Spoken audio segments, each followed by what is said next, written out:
হচ্ছে চরিত্রহীন মেয়ের লক্ষণ।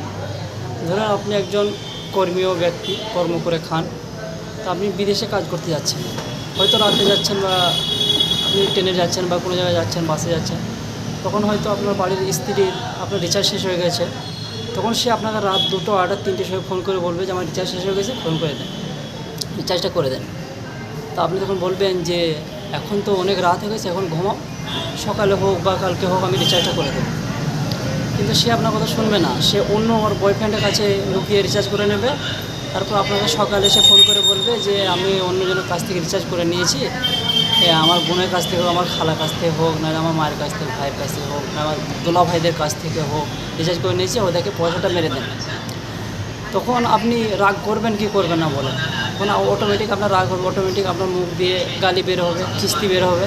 আর আমি স্বামী, আমি যেহেতু নিষেধ করছি যে আমি কাল সকালে মেরে দেবো, আমি অর্ডার দিচ্ছি, পয়সা আমি রিচার্জ করি, সব কিছু আমি করি, তা সত্ত্বেও অন্যজনের কাছ থেকে রিচার্জ করা কি দরকার? বা তার বোনের কাছ থেকে হোক, তার বোনের কাছ থেকে হোক, তারা কী মনে করবে যে তারা আমি কি রিচার্জ করে দিই না? আপনার এটা ব্যবহারটার সাথে ভাববে যে আপনি কি রিচার্জ করে দেন না, যে তারা রিচার্জ করে দিচ্ছে, আপনি গালি দেবেন।